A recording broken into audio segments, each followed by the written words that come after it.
Hello and welcome to this Zwift Run live stream. My name is Stephen. I'm a Zwift ambassador, a community run leader and your host today. There's a countdown clock up there showing how long to go before the start of the main event, so you've probably got time to tidy the kitchen, take the trash out and grab yourself a drink before we get going. If you've never seen Zwift before, it's an online game where athletes from all over the world train, compete against and socialise with each other live and in real time. All you need to take part is a foot pod, an internet connection, access to a treadmill and a device on which to run the Zwift app. You can use a computer, an iPad, an iPhone, a high-end Android device. Zwift even works on Apple TV. If you have a smart treadmill, you don't even need a foot pod, as your treadmill will send your speed direct to Zwift. Once you've logged in and made sure your equipment is connected, you can join others live for structured group workouts or social runs. You could do a solo workout or take part in one of the many in-game challenges. You could also pit yourself against people from all over the world in a race. There are various Zwift worlds. Some are based on existing places like London, New York, Innsbruck, Richmond, Virginia and Harrogate in the UK. But the biggest world is the fictional Watopia, where you can run in glass tunnels underwater, through the middle of a volcano, in a jungle, up to the top of a snow-capped mountain and on country trails. Watopia is where the Zwift developers let their imagination fly. Like any computer game, the more you run, the higher up the levels you climb and the more virtual goodies you require. If you're a regular treadmill runner, Zwift is going to transform your training. If you're a hater, Zwift is going to change the way you think about indoor running. Before we go any further, if you're watching on YouTube, please click that subscribe button and the bell icon so you're notified every time we go live on this channel. If you're watching on Facebook, please click the like button on the Film My Run page. Film My Run is also my other YouTube channel where I post real world runs, so if you're interested in marathons, ultra running, 10Ks or triathlons, you'll find product reviews, interviews and races over on that channel. I've been running all my life. I started running long distance races in 2011 when I ran my first half marathon, and that was followed a year later by my first marathon in Paris. I've run the Paris Marathon every year since and have now run well over 100 marathons and ultras. I started using Zwift at the beginning of 2015 when indoor cycling and smart trainers really took off. In the early days, I held the long distance record for cycling of 500 kilometres on Zwift for about 48 hours. And when running started in 2016, I was the first person to run a marathon on Zwift. So if you have any questions about Zwift, if I don't know the answer, I probably know somebody who does. Okay, so now you can go and take the trash out and get that drink. And make sure you keep an eye on that countdown and be back in time for the start proper.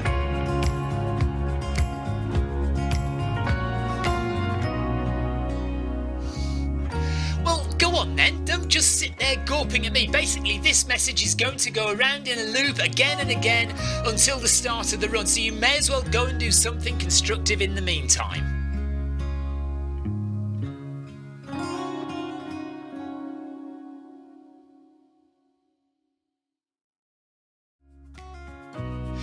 Hello and welcome to this Zwift Run live stream. My name is Stephen. I'm a Zwift ambassador, a community run leader and your host today. There's a countdown clock up there showing how long to go before the start of the main event, so you've probably got time to tidy the kitchen, take the trash out and grab yourself a drink before we get going. If you've never seen Zwift before, it's an online game where athletes from all over the world train, compete against and socialise with each other live and in real time. All you need to take part is a foot pod, an internet connection, access to a treadmill and a device on which to run the Zwift app. You can use a computer, an iPad, an iPhone, a high-end Android device. Zwift even works on Apple TV. If you have a smart treadmill, you don't even need a foot pod, as your treadmill will send your speed direct to Zwift. Once you've logged in and made sure your equipment is connected, you can join others live for structured group workouts or social runs. You could do a solo workout or take part in one of the many in-game challenges. You could also pit yourself against people from all over the world in a race. There are various Zwift worlds. Some are based on existing places like London, New York, Innsbruck, Richmond, Virginia and Harrogate in the UK. But the biggest world is the fictional Watopia, where you can run in glass tunnels underwater, through the middle of a volcano, in a jungle, up to the top of a snow-capped mountain and on country trails. Watopia is where the Zwift developers let their imagination fly. Like any computer game, the more you run, the higher up the levels you climb and the more virtual goodies you require. If you're a regular treadmill runner, Zwift is going to transform your training. If you're a hater, Zwift is going to change the way you think about indoor running. Before we go any further, if you're watching on YouTube, please click that subscribe button and the bell icon so you're notified every time we go live on this channel. If you're watching on Facebook, please click the like button on the Film My Run page. Film My Run is also my other YouTube channel where I post real world runs, so if you're interested in marathons, ultra running, 10Ks or triathlons, you'll find product reviews, interviews and races over on that channel. I've been running all my life. I started running long distance races in 2011 when I ran my first half marathon, and that was followed a year later by my first marathon in Paris. I've run the Paris Marathon every year since and have now run well over 100 marathons and ultras. I started using Zwift at the beginning of 2015 when indoor cycling and smart trainers really took off. In the early days, I held the long distance record for cycling of 500 kilometres on Zwift for about 48 hours.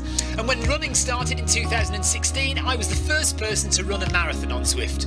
So if you have any questions about Zwift, if I don't know the answer, I probably know somebody who does. Okay, so now you can go and take the trash out and get that drink. And make sure you keep an eye on that countdown and be back in time for the start proper.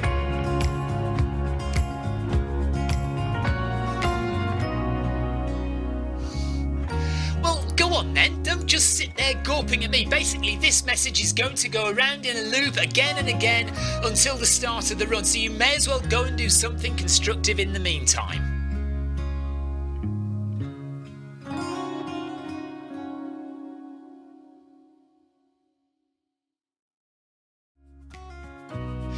Hello and welcome to this Zwift Run live stream. My name is Stephen. I'm a Zwift ambassador, a community run leader and your host today. There's a countdown clock up there showing how long to go before the start of the main event, so you've probably got time to tidy the kitchen, take the trash out and grab yourself a drink before we get going. If you've never seen Zwift before, it's an online game where athletes from all over the world train, compete against and socialise with each other live and in real time.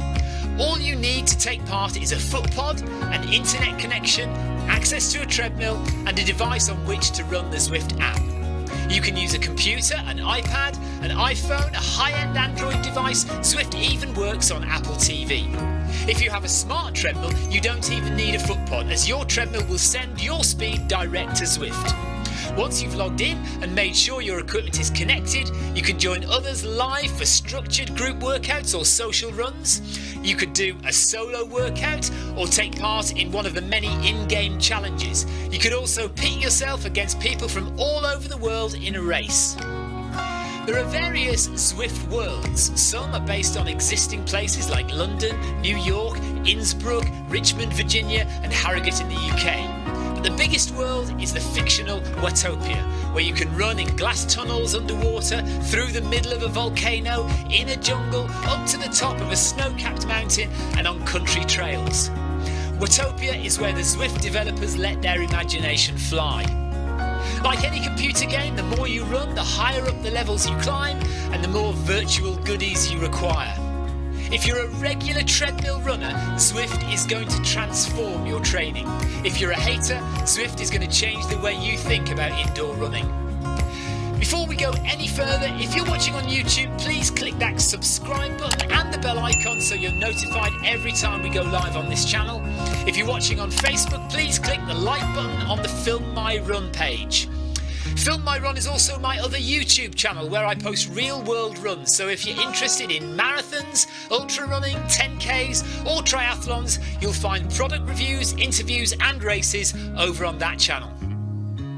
I've been running all my life. I started running long distance races in 2011 when I ran my first half marathon, and that was followed a year later by my first marathon in Paris. I've run the Paris Marathon every year since and have now run well over 100 marathons and ultras. I started using Zwift at the beginning of 2015 when indoor cycling and smart trainers really took off. In the early days, I held the long distance record for cycling of 500 kilometres on Zwift for about 48 hours. And when running started in 2016, I was the first person to run a marathon on Zwift. So if you have any questions about Zwift, if I don't know the answer, I probably know somebody who does. Okay, so now you can go and take the trash out and get that drink. And make sure you keep an eye on that countdown and be back in time for the start proper.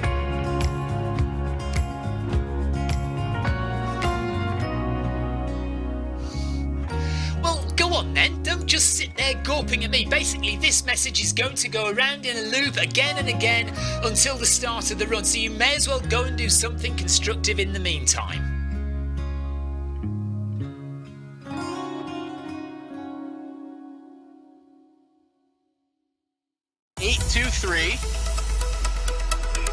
9124. Yeah. Holy smokes, there we are live, everybody. I'm going to let you in, Victoria, when I see you pop in the waiting room. This is such a trip. Okay, iPhone has entered the room. iPhone is on the room.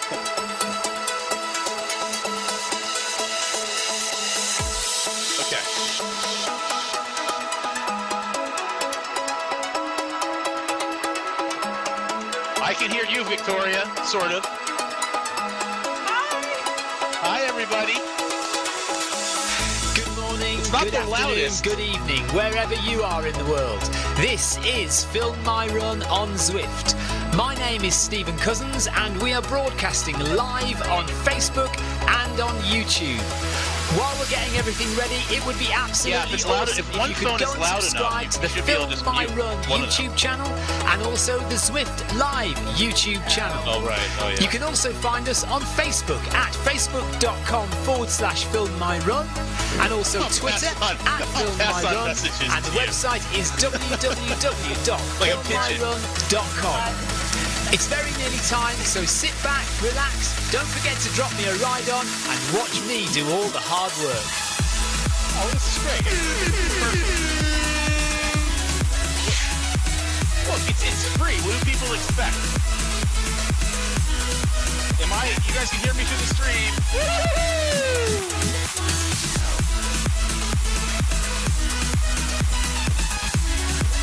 Hi, everybody.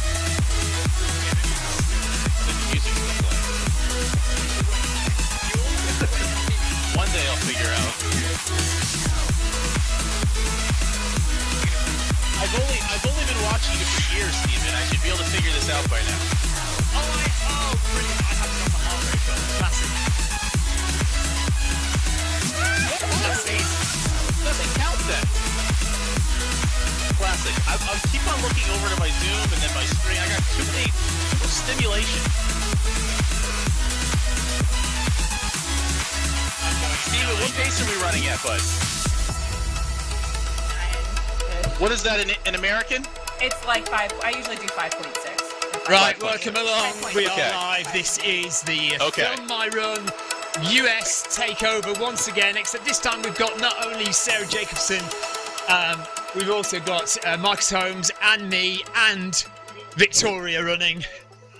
So, hello guys. Victoria cannot hear Marcus and Sarah.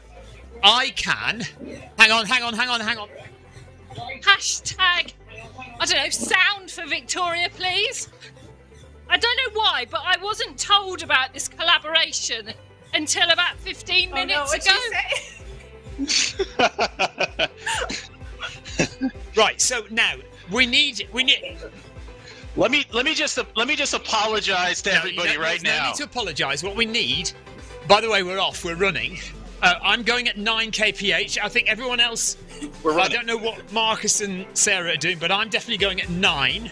Victoria's going at 9 whilst eating Maltesers. Oh, 8. No, sorry, 8. Victoria's going at 8.5. because she's already done 18 miles this morning. Oh my goodness. 18. 18 miles. Now. Oh my goodness. And now she's going to do another hour and 40 minutes? Try for an hour, see how her legs feel, and then if she can carry on, she will.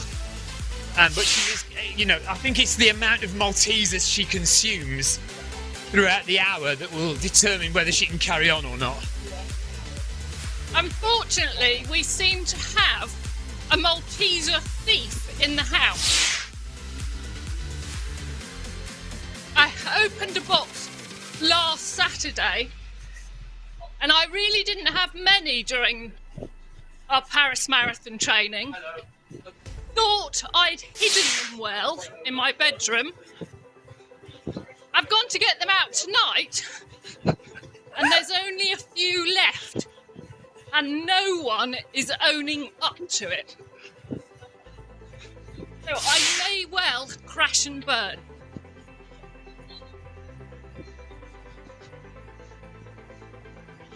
Hello to Tina, hello to Amy, hello. Just for the people at home, I have no idea what's going on right now. Same. I think maybe this is a deliberate ploy to make us Americans look stupid. I know Victoria's talking, I just can't hear her. Oh, I'm sorry for interrupting, Victoria. It's a little like running in a black box.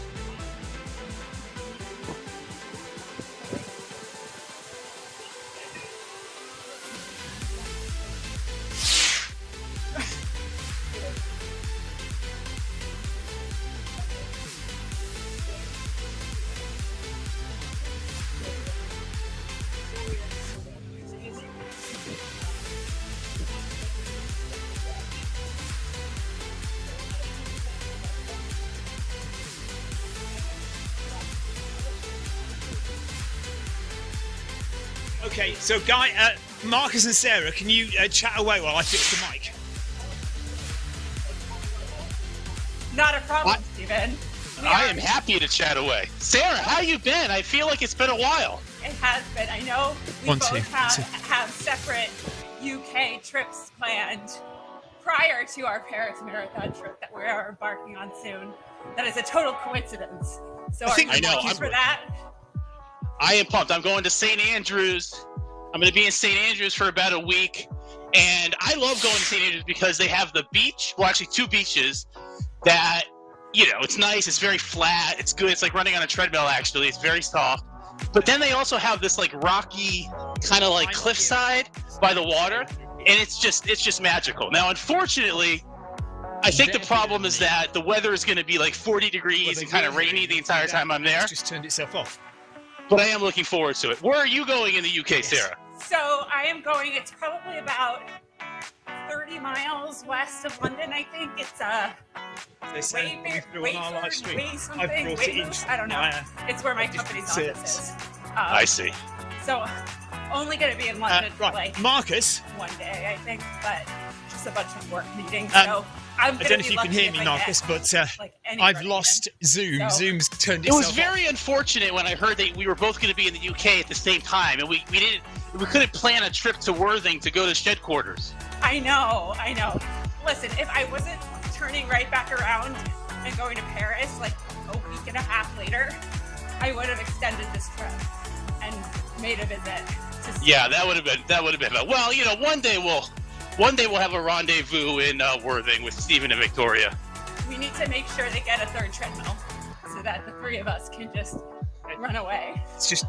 Yeah, we might need 4 treadmills, actually. That's true. I don't know. I don't think shed quarters is big enough.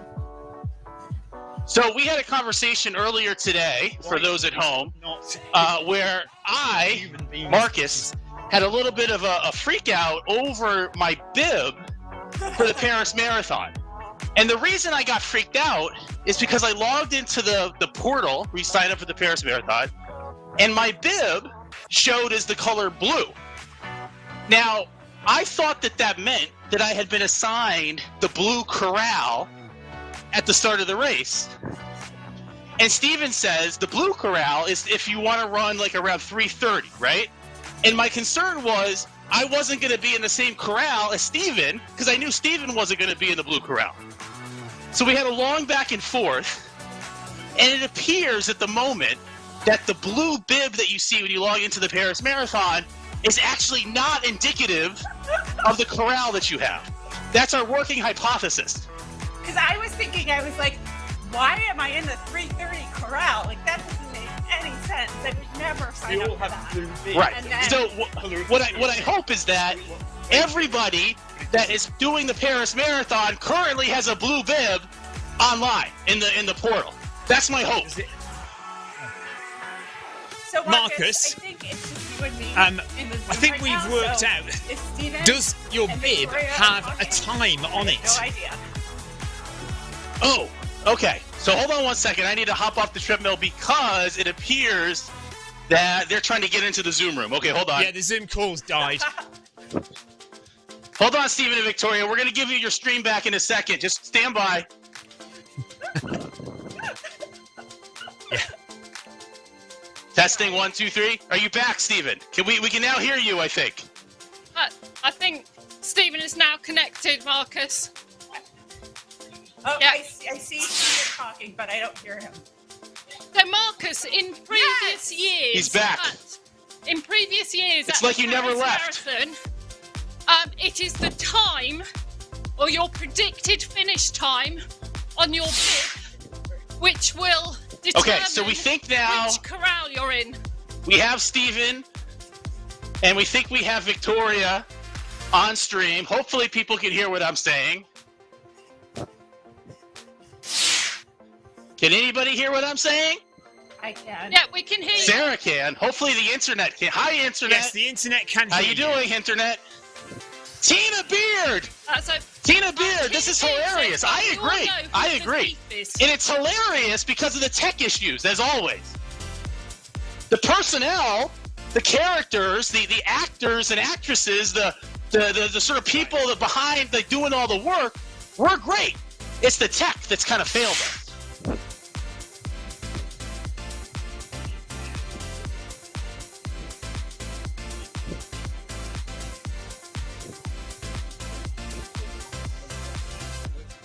I think the issue is if I can sort of, I have a PhD.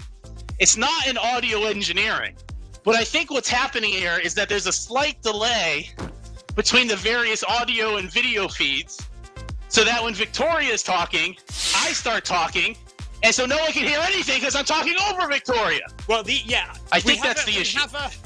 We have a Hi, slight Clive. How you doing, issue bud? because Victoria can't hear you guys, and you guys can't hear Victoria. Because I would say that's more than a slight more issue, than a slight Stephen. issue. Okay, admittedly, massive problem. Let me just catch up with the chat on the YouTube channel. So Tina, hang on, let me go. Oh, it's all gone off screen. Well, Buenaventura's on. Hello, Buenaventura. Tina says this is hilarious, as Marcus just alluded to. Amy says yeah. Kim says yeah. Is that because you can hear us all now and everything's working? Hopefully. Heather says very slick. Paul Hayward says this is level 2, but Stephen hasn't passed his level 1 tech award yet. Well, this is true. So we are attempting something that really we have no right to attempt. But it's vaguely working at the moment. We have this talkback issue. So we kind of, Victoria was, I hate to admit it, but Victoria was a kind of second thought on the communication front. I thought we could kind of just work it with one Zoom call from this room, and Marcus and Sarah would be able to hear us perfectly well. But because I'm wearing headphones, Victoria can't hear a thing, and yet again, Victoria is an afterthought. I know that's like an evergreen comment I'm so for this sorry. stream. Right, so what do? Do I just totally apologise and say what an idiot I am? Hang on. Right. Yeah. Basically, Stephen, when you pass the phone, oh, she can't hear us. Never mind. No, go on. Never mind. You know, if this stream was a student in my class, it would get a D+ or a C-. Okay. And that's probably inflated a little bit. There's rampant grade inflation is asking going on. me where my hair has gone. She also wants to know who won Pinch Punch this month. So I will answer one of those questions, and then I'm going to pass the microphone to Victoria, who can answer the second question. My hair has gone onto the floor of a Turkish barber in the centre of Worthing. Where it went from there, I do not know. But yeah, I've definitely had a haircut, and it is entirely Tina Beard's fault, because when I was at Parkrun with Tina 2 weeks ago, she informed me in no uncertain terms, basically, that I looked a mess, and to get my hair cut. So that's where my hair's gone, Kim. And now I'm just going to pass it to Victoria to let Victoria get a word in edgeways. Kim, who won Pinch Punch? Do you need to ask? Of course it was me. And Stephen swore at me. He wasn't happy. And I now truly believe this is why he didn't invite me to this collaboration party tonight. I think he is still seething. Right, Multiverse Animation says, what is happening? We have a 4-way takeover today, Multiverse. Victoria, myself, but also in the States we have Marcus and Sarah, who I'm going to hand over to now to just rescue me from this dire situation. I'm just going to pretend I hear everything Victoria is saying, and that it is the most insightful, brilliant conversation ever. Well, and I also feel like we've been doing this for quite a while, Sarah, watching Victoria and Stephen and their interactions. We probably can predict what she was saying. You know, it's like we can probably figure it out just from the context in Stephen's replies. That's absolutely right. I think that she was probably saying something along the lines of how she was begging him to get a haircut for weeks and weeks and weeks. And it was Tina who finally convinced him to actually get it done, because he never actually listens to Victoria. Hang on a second. I also think that they probably talked about... Sarah say something then? I didn't quite catch it. Was Sarah speaking? Yeah. I was. I was joking. That's oh. Oh, brutal. I was like testing 1, 2, 3. You got me good there, Stephen. Oh. Awful. Just awful.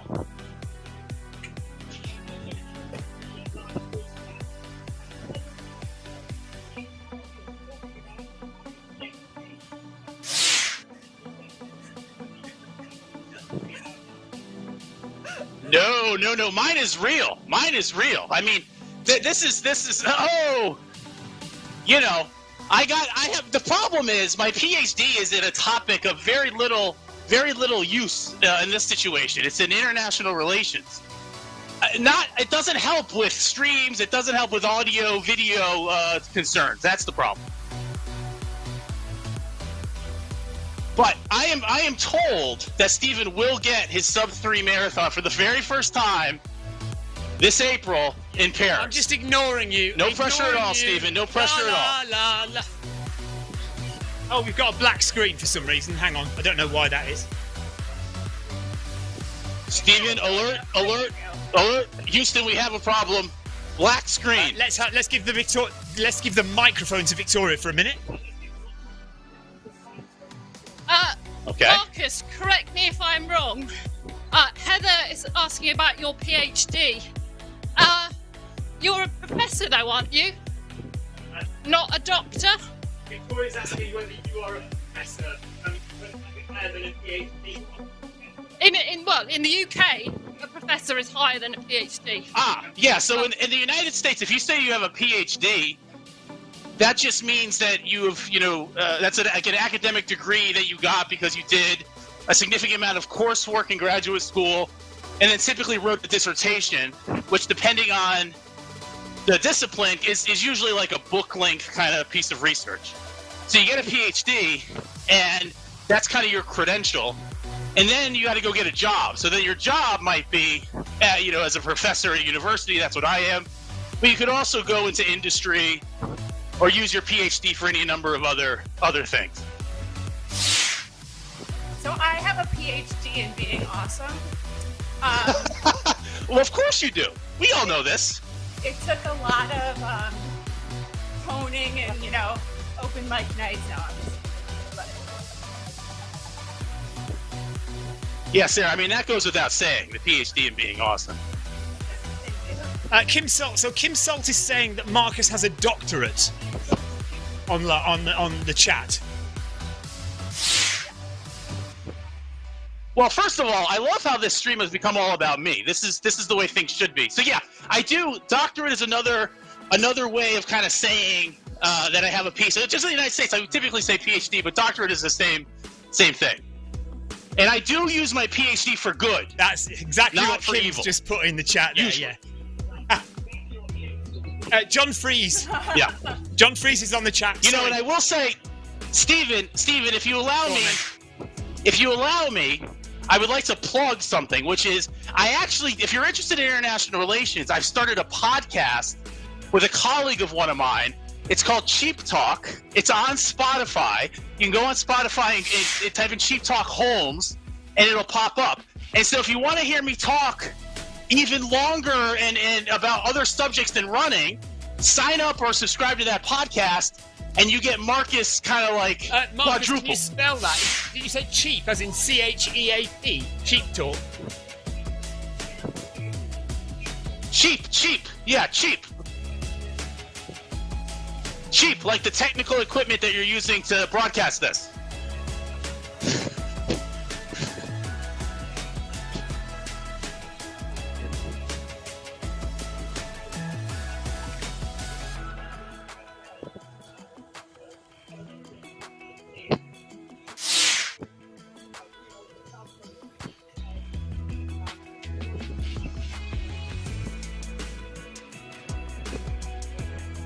Thank you, Amy.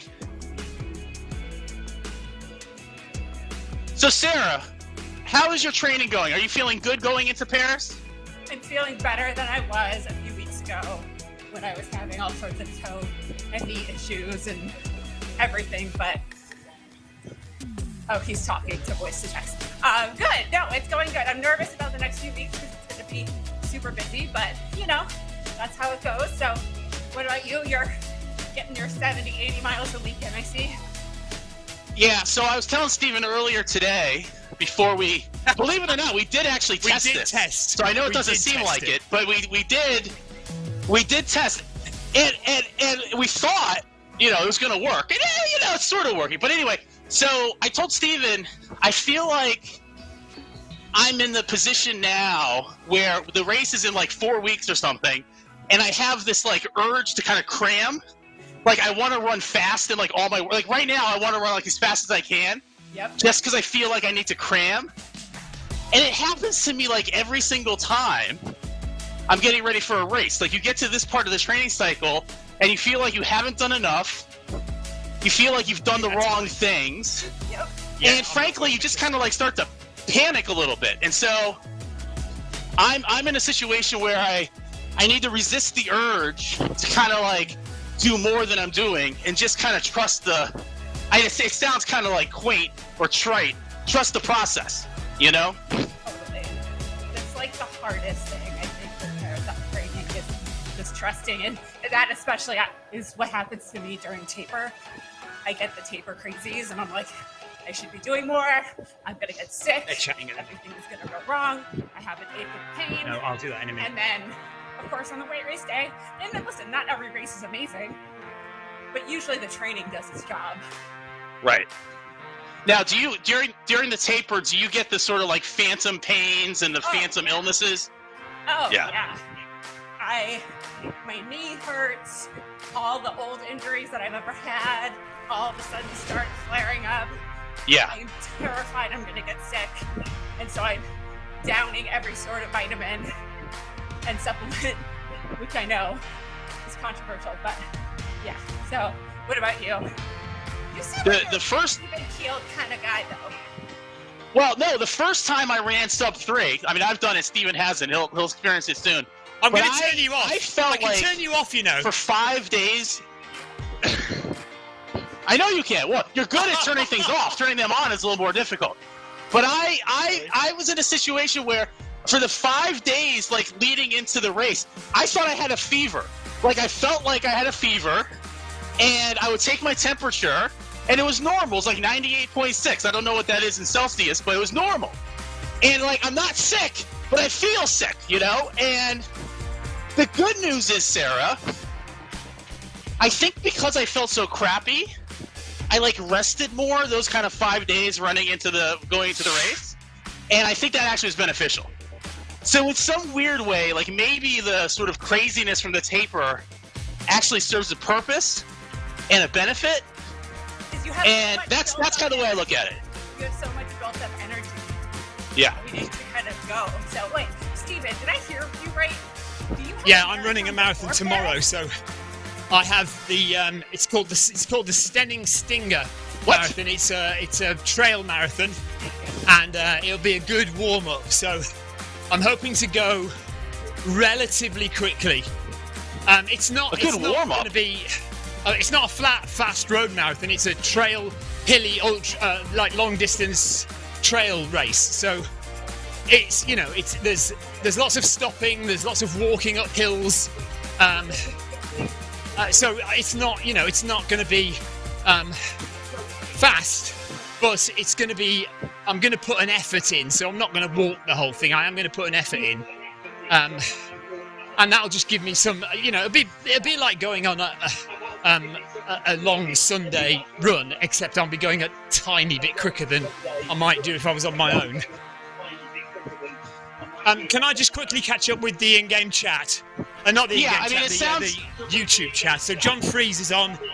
John said he was biking and he almost missed this fun on the running side, the better side of Zwift, he says. Thanks, John. Heather says, sorry, I was just on the wind-up. My apologies. I thought I'd give Stephen a break for once. So Heather having a little go at Marcus about whether he was constantly talking about his PhD. I don't know why I keep wanting to say PhD. But the only reason she was having a go at Marcus was because she was trying to give me a break from her usual jibes at me. This is really difficult for me because I've got the potential to be dug out by not only Heather and Tina as usual, but Sarah live on video and audio, and Marcus popping in with his Stephen having run a sub-3 marathon. And then I've got Victoria on my bike and bringing the other starting going on, when she wasn't invited to the party in the first place. Oh, so yeah, you're on my left. Right, and John has gone, as long as I've just finished my 5K, I'm going to circle by, so glad I did it, both of them, good job. We are all right.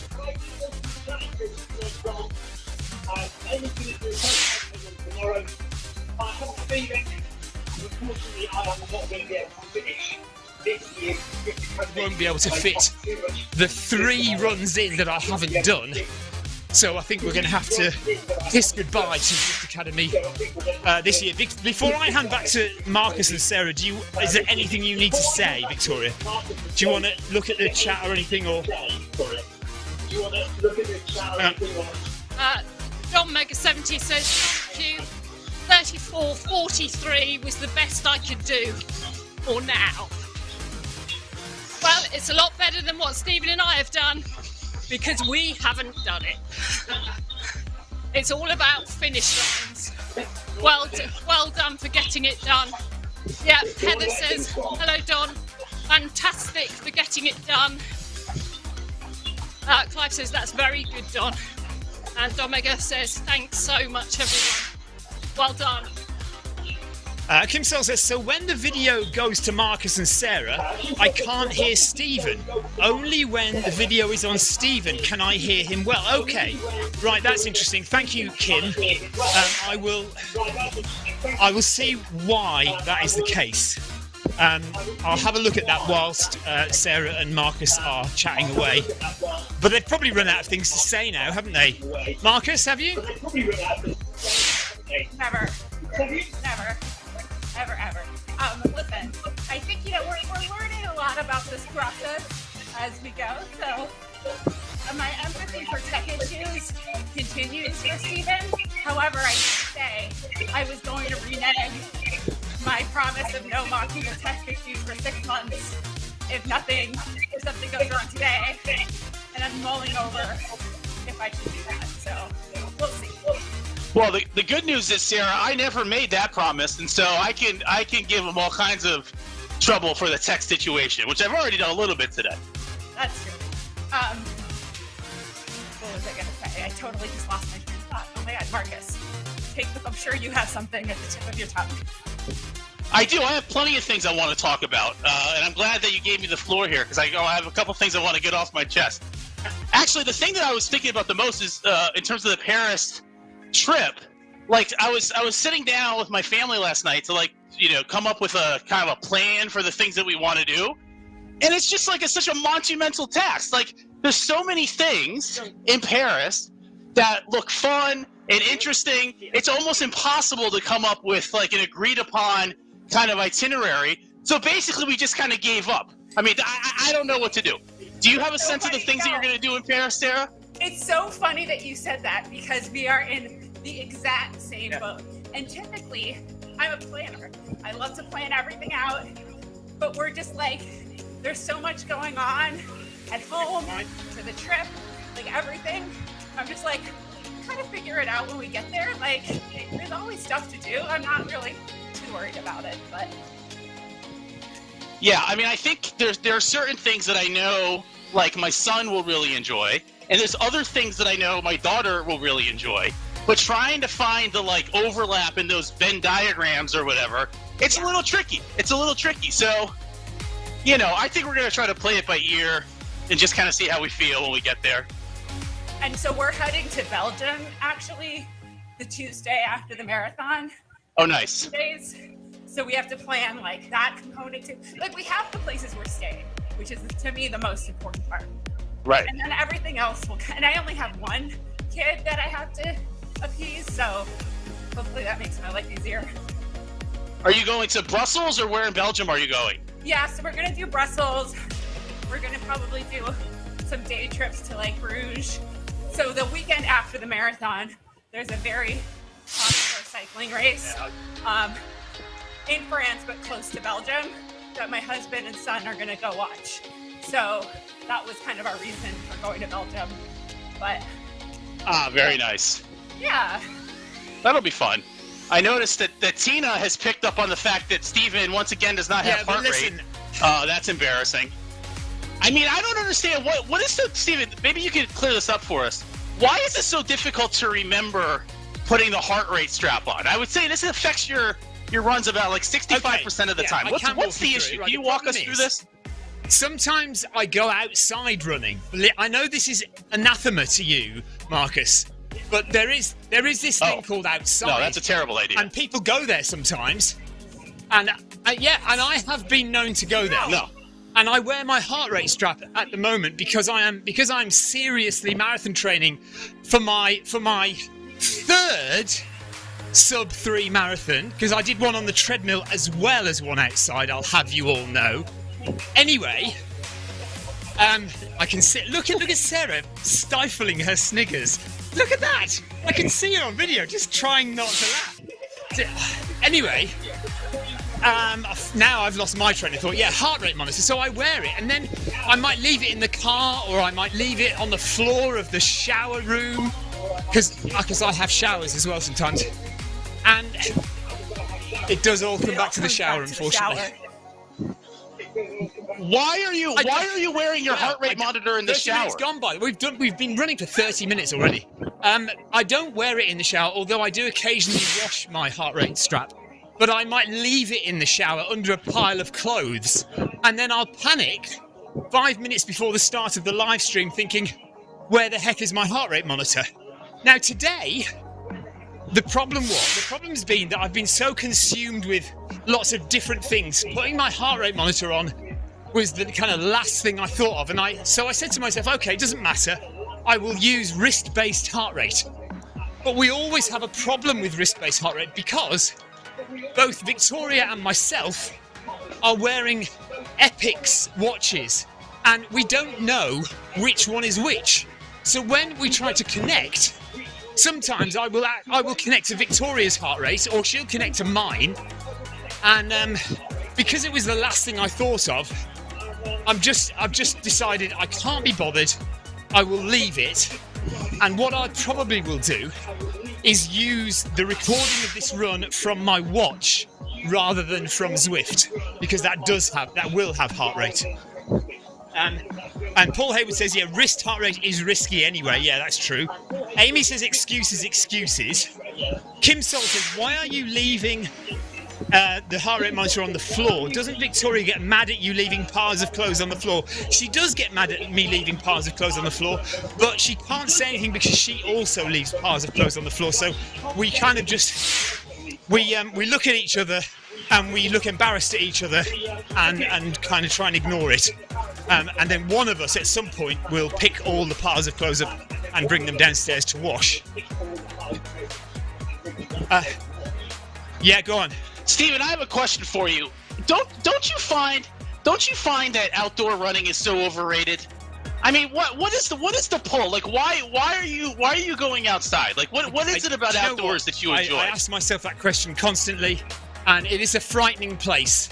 Nobody wants to go there. Nobody wants to be there. Nobody wants to spend any particularly long length of time there, which is why, in some ways, I know COVID was a terrible thing for many people, but in some ways, COVID was a good thing because it taught us all to stay at home. Just goddamn stay at home for crying out loud. So for me, it's a matter of laziness. I find it easier to run inside. It feels like so much more effort to run outside. And because I'm lazy, and usually on my couch when I'm not running, that's why I run on the treadmill. I agree with you 100%, Sarah. Plus, the other problem that I have, and this is just a me issue, I'm kind of a big deal, right? And so I see people outside, and they like want to talk to me and stuff, and so that's annoying. And I just have to avoid people. And it makes me seem like antisocial. I'm not antisocial per se. But on my run, I don't necessarily need to be followed by the paparazzi, So for those of you who are familiar with the movie, is that what that's from? Yes. Yeah, Marcus is kind of a big deal. By the way, Amy Green says outside is overrated. Oh no, outside is awful. And Paul Hayward says outside is overrated. Although Amy says I am slowly getting outside again. I mean, the problem is that many races, believe this or not, many races are held outside. And so we do occasionally have to go outside. I also have to go outside to get shopping. So, I mean, luckily, our local store is a mere 100 meters away from our house. So we don't have to go outside for very long. But it is a thing that we have to do. So, so Amy is slowly getting back outside again. I am getting outside because, unfortunately, my race in Paris will be outside. Actually, Paris is outside as well, believe it or not. Although if you're a flat earther, Paris is outside. That's a very philosophical take. Of course, we live under a dome, so nothing is outside. Hello, Stig, by the way. Clive Finnemore. Hang on, Clive Finnemore says having a sandwich halfway through an outdoor run is more enjoyable than sitting in the garage. So that's Clive's reason for running outdoors, so he can eat sandwiches.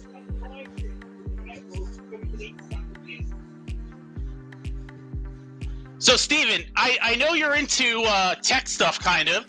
I was playing around with the artificial intelligence sort of craze, the Chat GPT, and I told it what I've been doing in terms of running for the last 12 weeks, and I said, do you think that I'm capable of running a sub-3 marathon? And the Chat GPT said, yes, I believe in you. So I took that as a nice vote of confidence. Like the computer, the cloud, the multiverse or whatever it is, thinks that I can run a sub-3 marathon. So if the computer thinks I can do it, let's do it.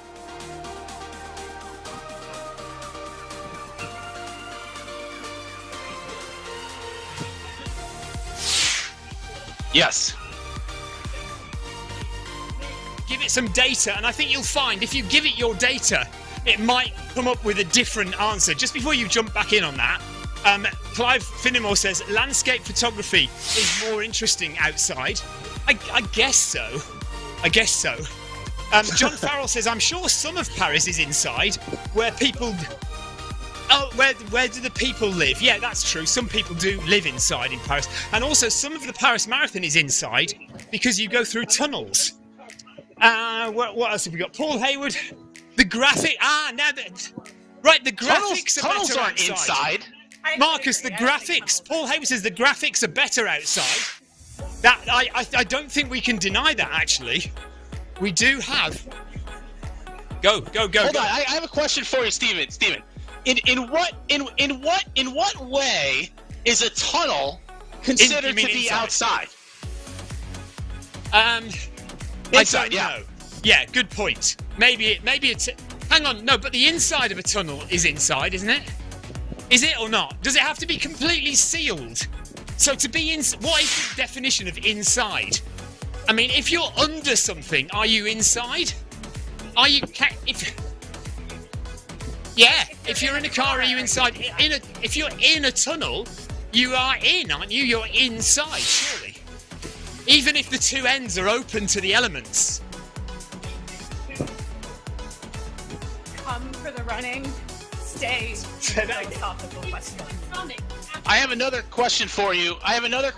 Stephen, and also for hashtag Afterthought Victoria. I would like to know, is a burrito a sandwich? I missed that, Marcus. No. I want to know from you and Victoria, is a burrito right, Victoria can answer a sandwich? This, and I shall relay the information to you, Marcus. I would say not. Why? Because it's not flat. There aren't sandwiches. Well, I don't know. That would be my definition, but we'll have to ask Chat GTP or whatever it's called. I would like to know, though, if I am running outside on the trails, but I'm inside this universe, am I running inside? Paul Hayward thinks if you have the windows open, you're technically outside. John Farrell thinks you are certainly inside the tunnel. This is all getting terribly confusing. Well, like Sarah says, come for the running, stay for the philosophical conversation, the philosophy. Philosophical. Outside is not very nice when it's raining, windy and cold, says Clive Finnemore. Well, I think we would all agree with that. Clive says the garage wins, or the garage wins every time. As Tina knows, when I quite often say, I'm at Run Club tonight, but then I don't go. Right, so every time Clive Finnemore says he's going to Run Club, he basically just sits on the sofa and eats burritos, I assume. Right, Sarah? What were you saying? So, I was going to say, there is the big question in the States is a hot dog a sandwich? And I say it is, because I feel like you have the one opening. A burrito is an enclosed, encased thing, but a hot dog is like technically sliced. The bread is sliced, right. So a hot dog is a sandwich. Clive, I like sandwich. I like the idea of thinking about it in terms of how many openings it has. That's good. Because I do agree with you. A burrito having no opening seems kind of like qualitatively different than a sandwich. The other nice thing about a hot dog, it's a bread. You know, like a burrito is a flour or corn tortilla. Not exactly the same thing as 2 slices of bread. You know what I'm saying? So then a quesadilla would A what? A case of what? No, quesadilla is clearly not a sandwich. Never heard of a quesadilla. Quesadilla. Case of what? And Clive Finnemore wants to know what a burrito is, but I think you've just explained that. Is it He says, is it a Cornish pasty? Or is it like a Cornish pasty? Do you guys know what a Cornish pasty is? I don't know what either of those words are. So a Cornish pasty, now many years ago,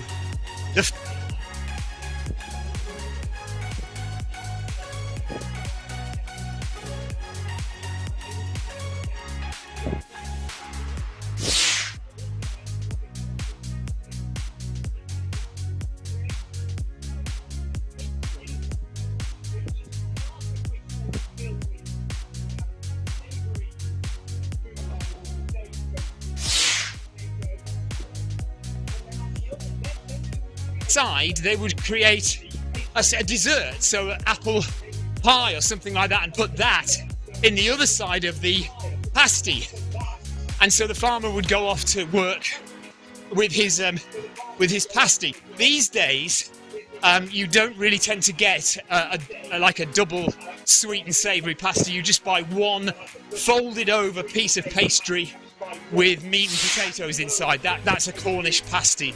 Correct me if I'm wrong, Clive. Hang on a second, go on.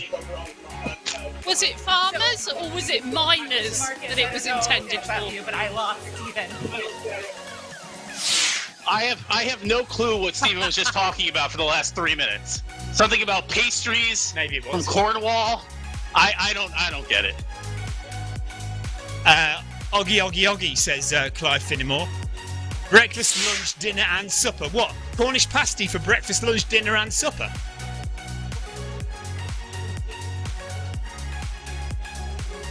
I do, Sarah, sometimes, you know, it's funny, right?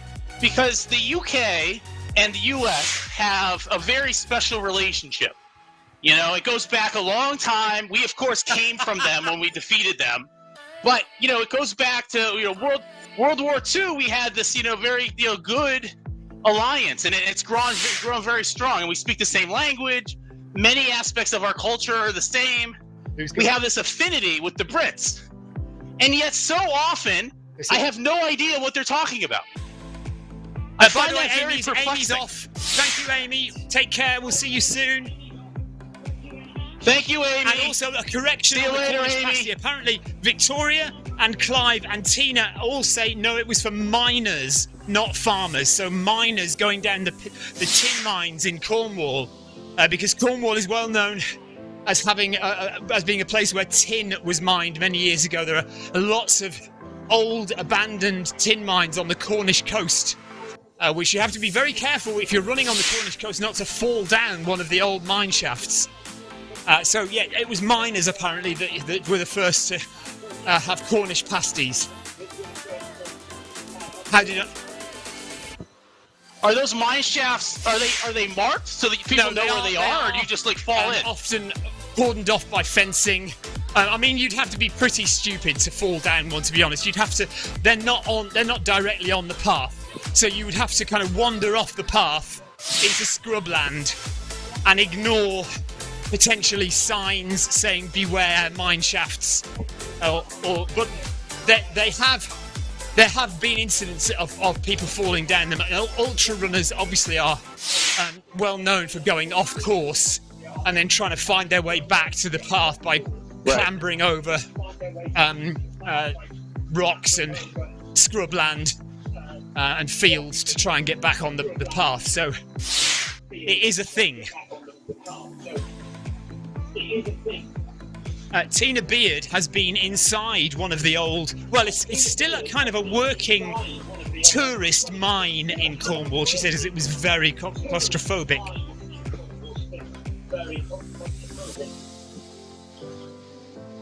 So guys, I apologize. I'm having a personal technical issue in that I need to... Thanks for letting us know, Sarah. Okay. Okay, Sarah is just off to the bathroom. Sarah. She didn't specify. We don't know. Thanks. Very good for you to announce it, Stephen. That's great. So I have a question, Stephen. Last time we were on stream, Victoria was talking about how it was difficult to get salad in the UK. Has that situation gotten any better? Hand over to Victoria because I don't know. Marcus wants to know, last time we were talking, you were saying that it's very difficult to get salad items like tomatoes and things in the UK. Has that changed? Marcus, yes, it is much improved, thank you. Okay. I was able to easily purchase a cucumber this week. We have tomatoes, we have cucumbers, we have lettuce. Life is good. Clive says peppers, cucumbers and broccoli, but he doesn't say whether that's been... Oh, hang on a minute. Morrison's didn't have any last week, he says. Tina said, I bought salad yesterday and there was loads. Oh, wow. So apparently it's kind of rectifying itself in some places, perhaps not in others. And I have just had a dreaded warning on my headphones of one of my headphones about to die. So I'm hoping both of them don't die and then we are stuck. I'll have to run upstairs for the charger to charge.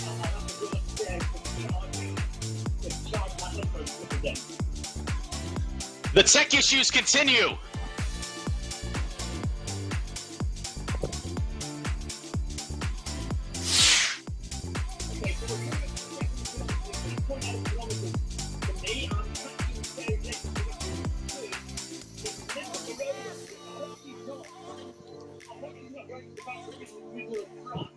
She's back now. Listen, things happen sometimes. This is why I don't drink coffee during runs like you Europeans.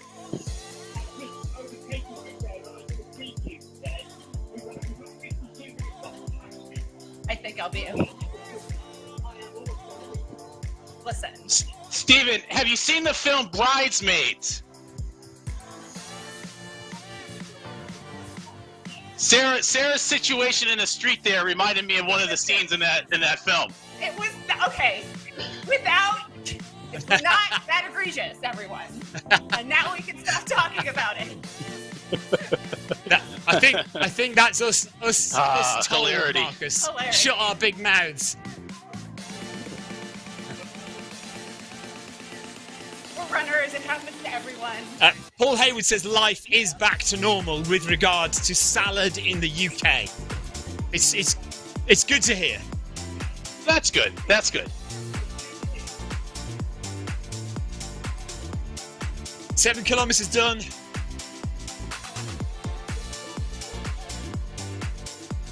I will say, every time we do this, despite the fact that it's harder to do the run because you're talking, the time does go by. Like, we've been doing this for 48 minutes already. 48 minutes! Yeah, but I feel like we just got started. Just, mind you, That's true. We should do close to 15 kilometers at this speed. Victoria's not quite at 7k yet. Tina Beard wants me to leave Sarah alone. Well, after what she's just been doing, I'm not sure I want to go anywhere near her. Clive Finnemore says, it didn't bother me too much about the salad problem. I only eat pasties. Right, Clive's now, he's basically got Cornish pasties stuck in his brain and he's not going to let it go now. Didn't I just explain it? I just explained Cornish pasties to you in great detail. Yeah, no. That explanation was totally incomprehensible. I think what they're talking about, I think it's just a fancy term for pastry, but they're just being fancy and they're taking the R out of it. Anything I know. Right, hang on. You know what a calzone pizza is? Do you know what a calzone pizza is? Okay, so basically replace a calzone pizza by making it much smaller so it fits in your hand. And is a calzone bread? Oh, of course it's pizza dough, isn't it? Yeah, okay. So replace the pizza dough Replace the Again, pizza this dough makes with no pastry, sense. make it smaller so it fits in your hand, and fill it with steak, so meat and potatoes and carrots. Yeah, what you just described is called an empanada. Yeah, I don't think the miners of Cornwall in 1850 would use the word empanada very commonly. Pretty much anything I know about British cuisine comes from the Great British Bake Off. Right, so That's all. Indeed. Yes.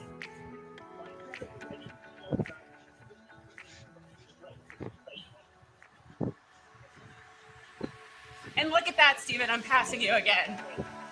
Yeah, I love how Steven is like, the miners are bringing calzones into the mines, but they're not bringing empanadas into the mines. Makes no sense.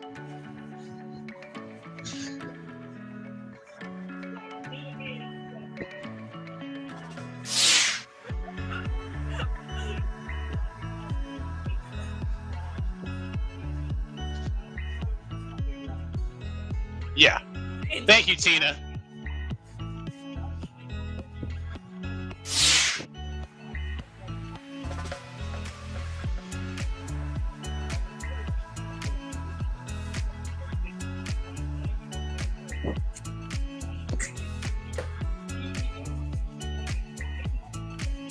because I can't hear her when she talks to me. I miss Victoria. Right. I miss Victoria Sarah too. and Marcus say they miss Victoria. She's right here. What? You can't miss something that is. Look, she's on the screen now. There she is. I know, but it's only like 40% of Victoria because we don't get to hear her. I'll give Victoria the microphone now. I would really like us to do this collaboration again, but I get invited to the party. Yeah, I was talking. Okay, next. Right, Yeah, I still think I do Steven doesn't quite understand the problem. Next time. We've only been talking about it for the last 45 minutes. Make sure that we include Victoria in our thoughts about how we are going to hear each other when we do these live streams. Kim Sol says, give Victoria sound and a screen.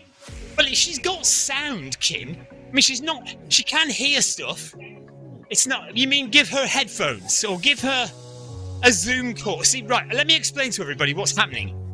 As well as the live stream here, so I've got this big microphone in front of me here. Marcus and Sarah are not listening to me on this big microphone here. They're listening to me on a Zoom call on my phone.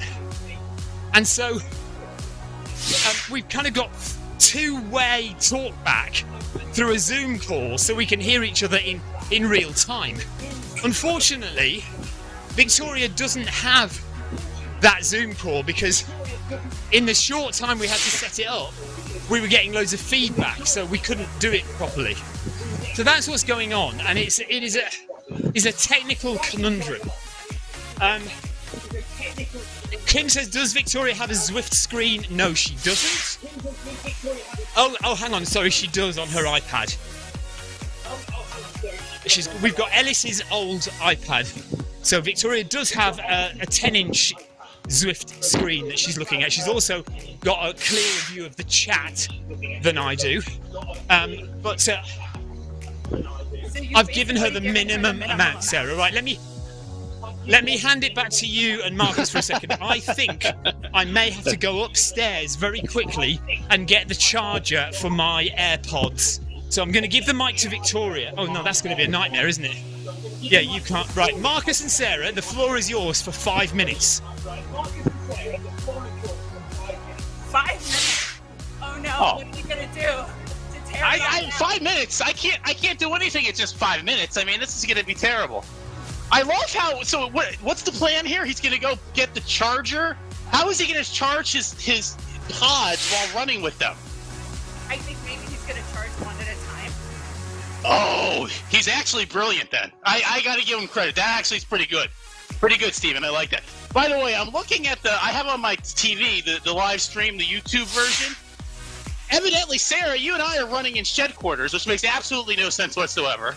The shed quarters is labeled Film My Run. Totally absurd. Makes no sense. Paris Marathon training, I'll give him that. He got 1 out of 3 right. Okay, and also, he didn't stop his treadmill when he I went. know. I'm going to report him, because all this extra XP that he's getting is totally unfair. This is so cheating, Stephen. And he's doing it on film. We have video evidence. This is ridiculous. Oh wait, no, he's walking now. Oh no, he's stopping. Or you know what? It might be. Oh, I think his treadmill realized he's not on it, and so it said, "Okay, I'm gonna stop." This is riveting television, everyone. Aren't you? So, Sarah, I have a totally different question for you. Have you spent much time at all in the Caribbean? Some, not a ton. Why? Well, so we haven't really been to the Caribbean very much either, and so like I don't know kind of like what's what. So I need somebody to tell me like, here's the place that's really nice, or here's where we go, that kind of thing. Are you planning a trip there? Yeah. For like the winter time, next winter. Let me give it some thought. Because I've done cruises to various islands where I've like spent a day there, but nothing like concentrated. Yeah. Oh, he's back. Yeah, he's back, and he's gonna try to charge the old pods. Right. So what's happening is one at a time. Brilliant. For some reason, my right ear pod.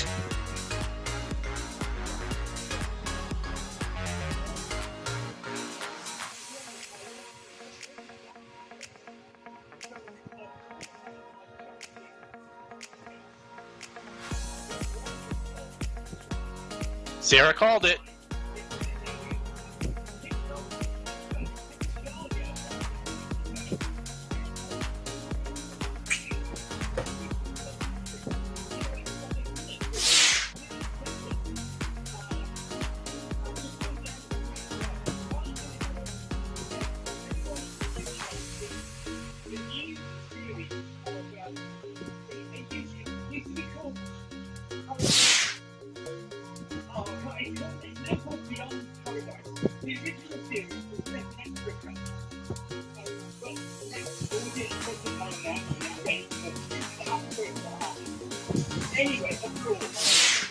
Who played the lead part?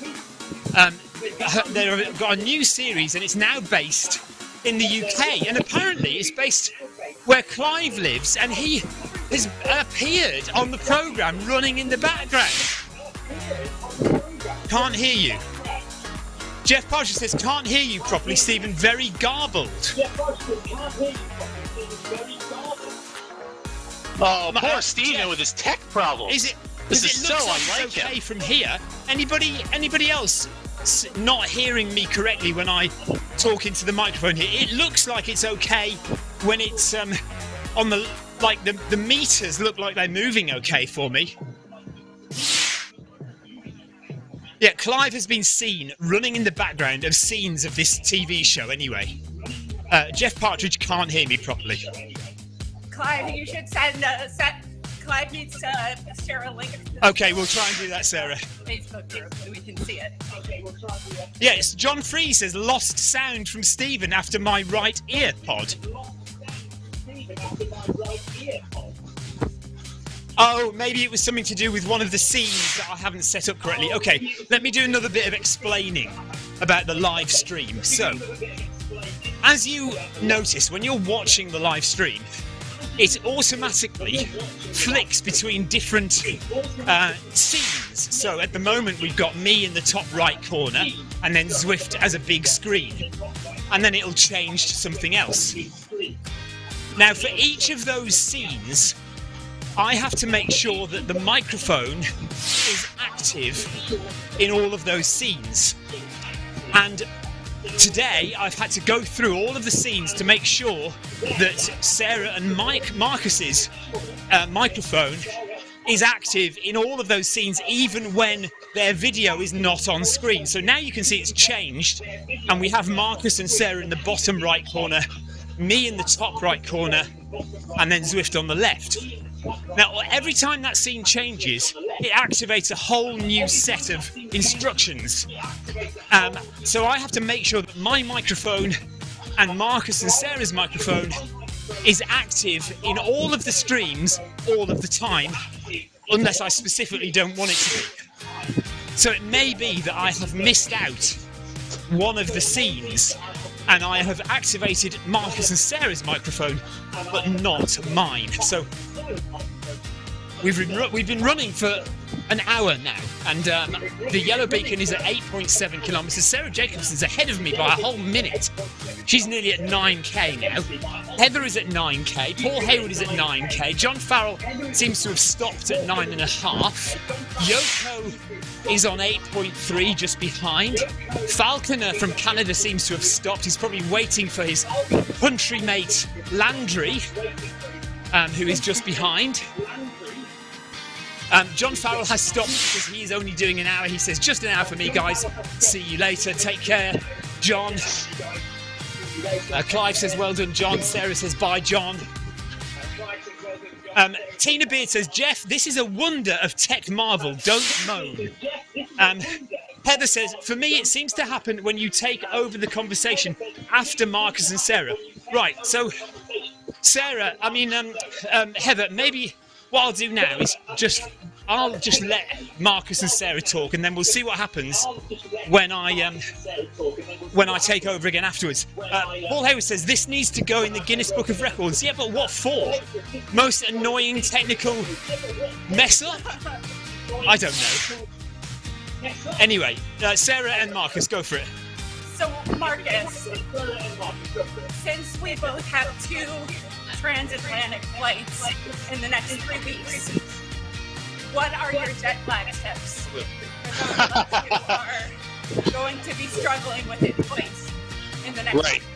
Right. Excellent question. So I do a couple of things that I find kind of work for me. I think, though, this is a very individualized thing.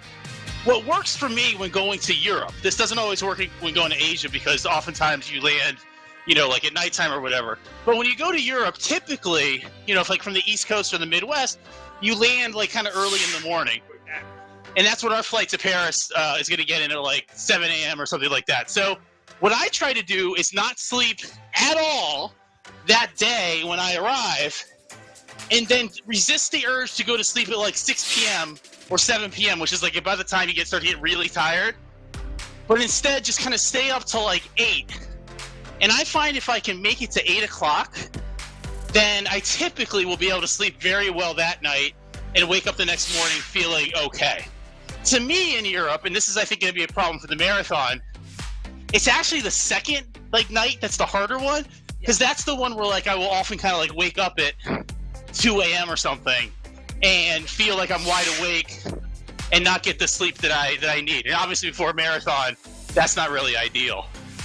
The other thing that I try to do when I get to Europe is to be outside that day as much as possible. So soak in the sunlight, go for a walk, try to be active and outside. Now, that's one area where outside is actually good. I know earlier this stream I sort of poo-pooed on the outside, but in terms of jet lag, I think getting outside is actually pretty good. I have not experimented with melatonin or any of these kind of drugs, either that you get through a prescription or you buy there's supplement type thing. Although I do have friends that use melatonin and they swear by it, so I don't know. And the last thing I'll say, I'm sorry, Sarah, one last thing. The other thing is, I think part of jet lag is also just sort of psychological.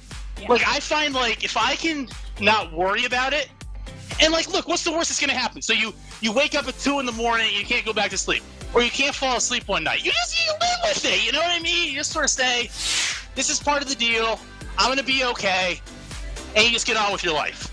I think when I didn't sleep the night before my Disney half marathon and only got 6 hours of sleep the next night before the marathon and was able to finish both of those runs, I was like, okay, sleep, a few days with bad sleep is not the end of the world. So do you sleep on the plane though? Are you able to sleep on the plane? So, no, typically not. Typically, I will sleep very little. I actually have a Whoop, a Whoop. That's a heart rate kind of monitor, and it tells you like all your like sleep stats and all that kind of stuff. Right. And basically, when I get like off the plane from a transatlantic flight or a trans-Pacific flight, and I look at my Whoop data, it basically says like, go straight to the emergency room because you're dying. You know what I mean? Like it like looks at the data and it's like, oh my god, like what happened to this guy? So it clearly is like I don't sleep well on planes. Even if I do sleep, it tends to be like very light, like not real sleep at all. So, but I completely agree with you that your body is capable of doing things that your mind kind of suggests like it's not actually capable of doing, right? So like you can run a marathon having not slept the night before. You might not do like just as well as you would if you slept like 8 hours, but I think you're gonna do just fine. You know what I mean? And so what I try to do is I try to just like keep that in mind, me privately, because he knew that he probably wouldn't get a word in on the YouTube chat either. He says, he private messaged me, says, Stephen, you are not going to get a word in edgeways. Well, didn't you just, excuse me, I thought you just asked us to talk. Did I misremember the instructions? Okay. Lots of people talking about 6 hours sleep is a luxury. Tina says 6 hours sleep is max for me mostly. Paul Hayward says, yes, 6 hours is unknown for me. Jeff Partridge says 6 hours of sleep, luxury. Some people complaining that Marcus is too loud. Says, Marcus loud? Never. Stig says Sarah is too quiet. And then Paul Hayward says, no, it's just that Marcus is too loud. I think, from my perspective, guys, you both sound fine, actually, I think. It's certainly improved. When you did your stream on your own a couple of weeks ago, Marcus was definitely a little bit louder and had a bit of distortion on his voice, but that seems to be better today. And Sarah, I think most people can hear you. I think you're fine. So I wouldn't worry about it. I got a microphone extender, so hopefully it's closer to my face. But... Well, what I'll do is I'll just try to speak in my nice, soft, relaxing, calm, NPR kind of podcast I tried listening voice. To NPR one time, and I couldn't do it. There was something about it that you can't listen to political conversation and fall asleep at the same time. Surely political conversation you need to be alert and focused for. You can't fall asleep to the concerns of fishermen in the South Atlantic and the border controls, and you've got to concentrate on that kind of stuff. So for those who aren't familiar, this is what NPR sounds like. You're listening to WTTW, and today we're talking about... It's even quieter. It's like egregiously political. It's like 3 a.m. radio. It's like, hello, you're listening to WKX3, broadcasting out of Wisconsin, and today we have a very interesting debate with Senator John Forshore about something or other, but you'll be asleep before you get the chance to hear it. Right, hang on a minute. Right, Stig says you're not hearing the live stream audio, Steve. That sounded too good. That was like right on point. Aren't you on the Zoom call? Yeah, I am on the Zoom call, Stig. It's just Victoria that isn't on the Zoom call, so I can hear Sarah and Marcus fine. It's just Victoria can't. See, Stephen, what I like about the soft-spoken NPR way of talking about politics is it just calms everything down. Like, whenever I'm in the UK watching, like, the BBC, like, what's that show you guys have? Is it, like, Hardball or Hard Call or something? It's like the dude is just, like, yelling at his guest. Like, just yelling. Like, just really, like, strong. Like, I'm like, just calm down, buddy. Chill. Like, politics we need to, like, tamper down the emotion a little bit. It's a weird juxtaposition, isn't it? Because we in the UK are known, or at least presumed by you in the States as being all polite and quiet and, you know, decent. Okay, but no, I don't presume that at all. People have a view of the Brits as being polite, but on the other side of that, we have the red top tabloid newspapers who are the most aggressive, horrendous people in the world. Yeah, and also and then in the States, you're talking about how you talk calmly about politics and you know, need to just relax. But yes, that was exactly my point. But Americans as being loud and gung ho, and you know, larger than life. Okay, we'll do. I'll get it. Kind of like me. I'll get it. Sorry, Marcus. Right. No, I think that's fair. Like, I just think it's kind of interesting how, you know, in the U.S. we have these different sort of outlets, right? So, like, if you like the calm, kind of cool and collected stuff, you can go to NPR. And if you want the sort of, like, brash, like, shock stuff, there's lots of channels, you know, for that. So I think that's good because I can kind of pick and choose, you know, depending on my mood. And I think in general, with the political stuff, we tend to get just a little bit too amped up. And so I think there's definitely value in having, like, a channel or some channels that try to, you know, keep things kind of even keel and the sort of emotion level, you know, relatively low. Like lower the temperature. Right, just jumping in quickly. Exactly. Stig is off. So bye to Stig. Thanks for popping in, Stig. He's going back to making pizza. Zwift has granted him one slice of pizza. Says, have a nice evening. Thank you, Stig. Paul Hayward thinks he's going to be falling asleep dreaming of this live stream tonight. It's invaded his brain so much. Oh, yeah, definitely. It's going to be more like a nightmare. I've been dreaming about doing this since our last one, Sarah. I don't know about you. Jonathan Cost, by the way, is now on the live stream chat. And he says a report has just been on the news here in the UK that Hastings, you know, you've heard of the Battle of Hastings, of course, 1066. Well, so Hastings is a town on the coast, not too far from here, about 40 or 50 miles along the coast from here in Worthing, has one of the lowest life expectancies in the UK. So let's hope it doesn't creep further over here, or me and Victoria will be goners very soon. Okay, so Stephen, that was an incredibly random but very interesting anecdote. 9 years younger. Right, Paul Hayward thinks it's a fallacy about this Hastings business. He says they once said that left-handed people, I don't know who they are, they once said that left-handed people die 9 years younger than right-handed people. Oh, the news. They are the news. Okay, well, the news has said a lot of things that aren't correct, haven't they? So, Stephen, can I ask you a question? In your last video, the Paris training talk, where you go through your training, you went to the Brighton Pier, which I thought was actually quite lovely, and I liked seeing the shops and everything. And you made the point that there used to be 3. So my question is, and I think we might have talked about this when I was in Worthing, what happened to the other 2? Like, what's the history of why those 2 other piers don't exist anymore? About the old chain pier.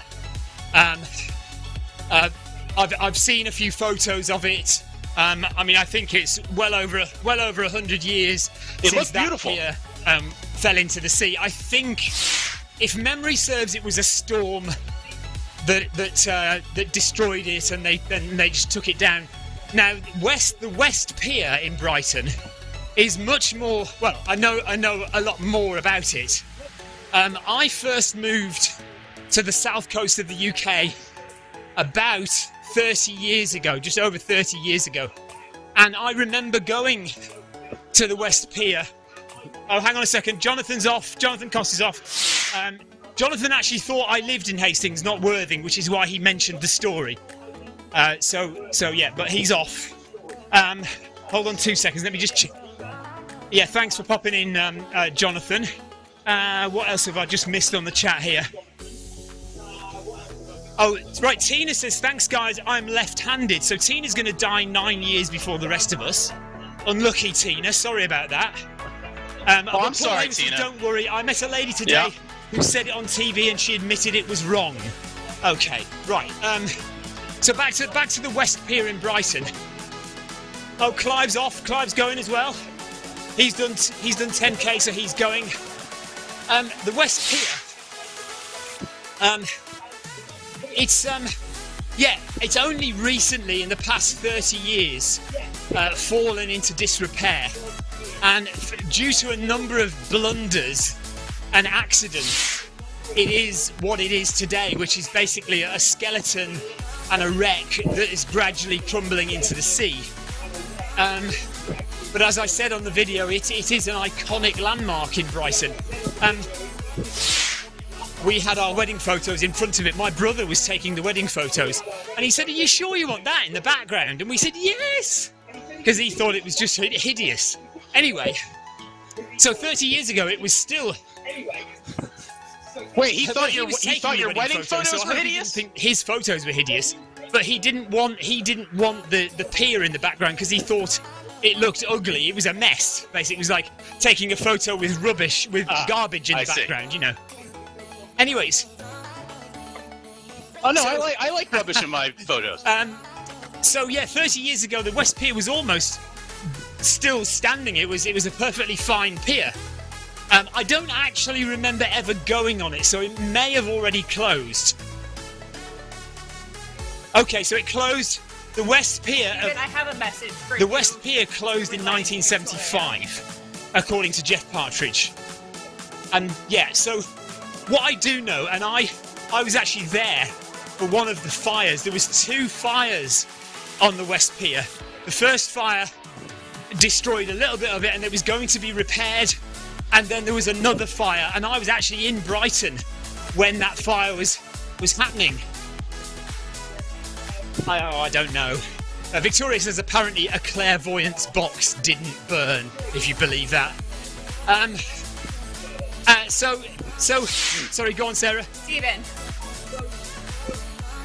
I was going to say I have a message for you to pass on to Victoria, that this is yet another stream that is dominated by the men talking, and the women cannot get a word in edgewise. Oh no!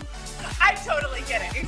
I thought Victoria would have. Right, let me just pass that on. Okay, so for all of you watching, I have to now tell that to Victoria because she can't hear any of it. Sarah Jacobson says this is yet another live stream which has been dominated exactly by the problem, men as it turns out. And the women not getting a word in edgeways. I'm now passing the microphone to Victoria. Sarah, I was actually thinking that about it's a man stream. I'm wondering if you could get a word in edgeways. So, was it a bad idea to have all 4 of us on this live stream at the same time, Sarah? No, if it worked and we could hear Victoria, then it would all be a success. No, this has been fantastic. I think considering all of the hurdles we had to jump through to get where we are, this is fantastic. I would second that. I would say the idea was absolutely brilliant. The execution, there's some improvements that can be made, but I think it's the first kind of shot at this. We haven't done. It has worked reasonably well. Yeah, right. Heather says, when I got married, my husband wore a kilt, and we had our photos taken at Glasgow University. Lots of tourists took his photo because he looked like a typical Scotsman. And he's French. Yes, he's French, isn't he? I've been meaning to get I really want to get a kilt tuxedo, like one of those like tuxedos that are made out of the kilt stuff with all the various Scottish kind of paraphernalia. First of all, they're very expensive, and I don't know exactly if I can pull it off. That's my concern. Marcus, Multiverse, by the way, says this is amazing. You should do this every week. Thank you, Multiverse. I'm not sure Sarah's able to join us every week because she's a very busy professional individual who is respected and revered the world over, and she has to fly to various places regularly. So, pardon? Hang on a second. Agreed. I sense a little mocking. Sorry, Sarah, say that again.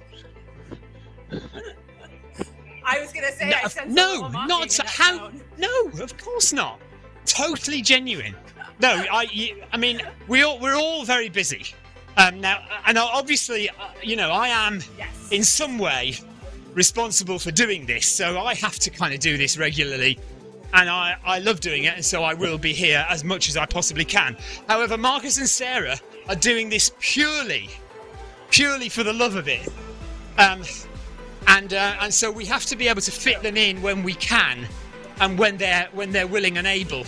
So we truly appreciate Marcus and Sarah giving up their time, and Victoria, in fact, giving up their time. Next time we do this, Victoria will be able to hear what's going on.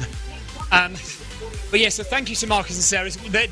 They will come back, and we would love to have them back on a regular basis. But we just have to be aware that they do have lives as well, and they can't kind of constantly be thinking about the next live stream. Right, Multiverse. Well, I mean, Stephen, so let me just say, I mean, Sarah has a life, definitely, but I was going to be on here running on Zwift anyway, so this is not exactly a huge lift for me. Okay, well then that's you roped into every week then, Marcus. In all honesty, really loads of fun, and I would do it way more if I could. The only challenge is, during the weekday runs, when you are all running, where I try to join you sometimes, I can't just be live streaming, because then the people I work with will be like, why isn't she working? And she's messing around. Well, we've told you about this, Sarah. You need to get a standing desk that fits over your treadmill so that you can do Zoom calls, you can write anything you need to write, and run at the same time, and all you need is a camera pointing at you, and we're done, aren't we? Live streaming, running, and working all at the same time. I don't see why that isn't possible, and frankly, I'm disappointed that you haven't done it so far. I must just catch up on the live stream chat. Jeff Partridge says, I'm not sure my brain could deal with this on every stream. Multiverse says, I was in Brighton once and got horrendous food poisoning. Well, that is British cuisine for you. Oh, Brighton Pier. I was at Brighton Pier once. Yeah, that's British cuisine for you, I'm afraid, Multiverse. John Farrell says, this is a great stream. It's a bit tricky to follow sometimes. Well, you and me both, John, and I'm sure everyone else. Just think how Victoria feels, because she can't hear I have no idea what's going on. No. And Tina says, I love it, great night's entertainment. Right, back to you two, and then I am going to give the microphone to Victoria, because Stephen, I now feel guilty from what Sarah has said that Victoria isn't getting any mic time. Go for it, guys. Well, you could do some of the live chat. Yes, I did. Sarah, did he turn it over to us? I don't know if he's... Oh, okay. So, now that we have the floor, I will say, I am typically an amazing multitasker. However, this is like a new scope for me, so I have to figure out how to monitor everything. So adding work to that, whoa. Yeah, no, I agree it's challenging. Like, I don't think I could be doing this and be on a Zoom meeting. Like some Zoom meetings, you just have to listen. Right. And it's not that big of a deal. I might be able to pull that off. But it would be hard to be in a meeting right now doing this and talking in the meeting about something substantive. I would find that personally difficult. Also, like, things like work confidentiality stuff. Yeah, that's fair. I'm just disappointed that you're not even willing to try. I mean, this is just it's disappointing on many levels. I'm so sorry. I do think next year for my office at the university, I am going to get like a walking treadmill, like a walking desk, like Steven was talking about. Yes. And the reason I'm really going to do it is just to increase my Zwift mileage, so I can get like at least 4 or 5 miles in walking per day in addition to the running. But I think I'm going to look into that. I think that's a great idea. I think you really need to look for creative ways to keep your top spot. Absolutely. Oh yes, right. That reminds me. Absolutely. Victoria wanted me to ask you, Marcus. Actually, Hang on a second. Right, I'm going to hand the mic to Victoria. Right, I'm going to catch up with the live stream chat. She's going to ask me a question I can't hear. It's like a loud night down the pub. John Farrell is in agreement. But Tina says, yes, Jeff, but in the comfort of your own home. Jeff says he's in front of the log burner with a decent bottle of red. Paul Hayward says this is like a noisy classroom. Is that with naughty children as well? Constantly talking. Heather says, I had a lovely vegan meal in Brighton. Delicious. And there were lots of plant-based restaurants, which is fantastic. Really easy to eat there. No, I have that. Brighton is a very cosmopolitan... it's a city now. The city of Brighton and Hove. Yoko, hello. She says, thanks all. 100 minutes felt shorter by yours. Marcus, I have a question for you. Is Victoria asking me a question or reading The Great Gatsby? I would like to know... One of my favorite books, by the way. Are you Me too. feeling... This is really confusing now, because I can hear Stephen talking. Marcus, are you feeling the pressure now that you know somebody else reached level 30? Why is Stephen kneeling down in front of me? On the 28th of February.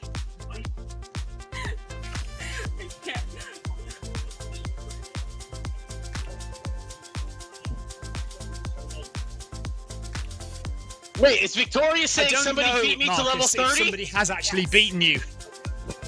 This is devastating news, Victoria. He's on level 30 called Kansas Iron Man. But I can't see their profile because it's private.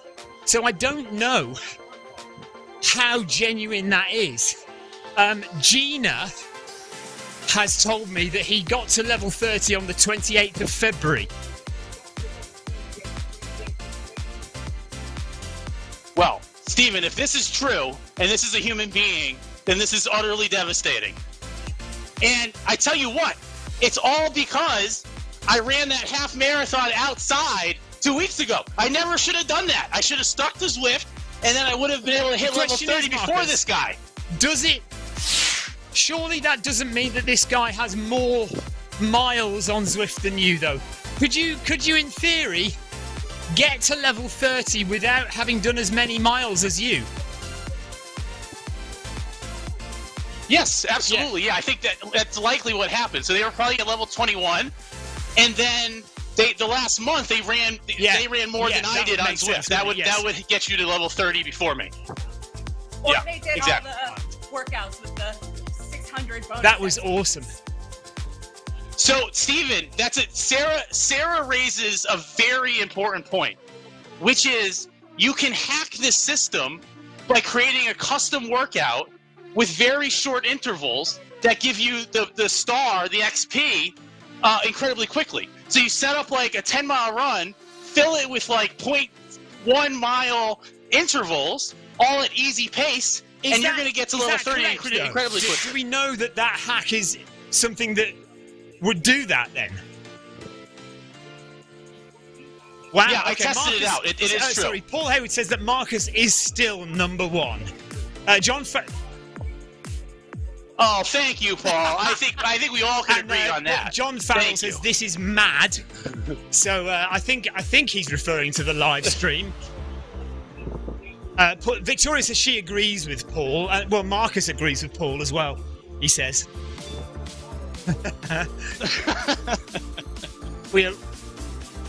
Yeah.